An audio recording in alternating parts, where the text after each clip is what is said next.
Tout est parti d'une interpellation à Arnouville. En fin de matinée, des policiers débarquent dans ce centre culturel kurde pour interpeller un individu. Plusieurs personnes se seraient alors opposées aux forces de l'ordre. Les témoins parlent, eux, de moyens disproportionnés de la police. D'après ce que j'ai reçu comme témoignage, il y avait des policiers qui ont menacé des enfants avec des pistolets. Et les femmes, les hommes qui étaient traumatisés, les hommes ont protesté en disant qu'est-ce qui se passe, donnez-nous la raison pourquoi vous êtes là.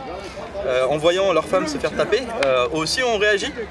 Et les policiers les ont retenus en otage pendant 30 minutes, c'est-à-dire qu'à coups de matraque, les ont, on va dire, un petit peu calmés. Plusieurs dizaines de personnes de la communauté kurde arrivent ensuite sur les lieux. L'opération tourne en affrontement et en débordement dans tout le quartier.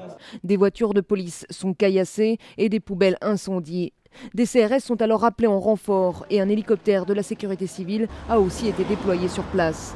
Un important dispositif policier, mais attention, disent les élus locaux, il ne s'agit pas d'émeutes. Je ne voudrais pas qu'on fasse d'amalgame, de mauvais amalgames entre un événement type entre jeunes, qu'on appelle émeutes urbaines, et puis cet événement qui est déplorable à tout point de vue pour l'image de nos communes. Le calme est finalement revenu en milieu d'après-midi. Des échauffourées similaires ont eu lieu dans l'Essonne, là aussi au cours de l'arrestation de 2 Kurdes.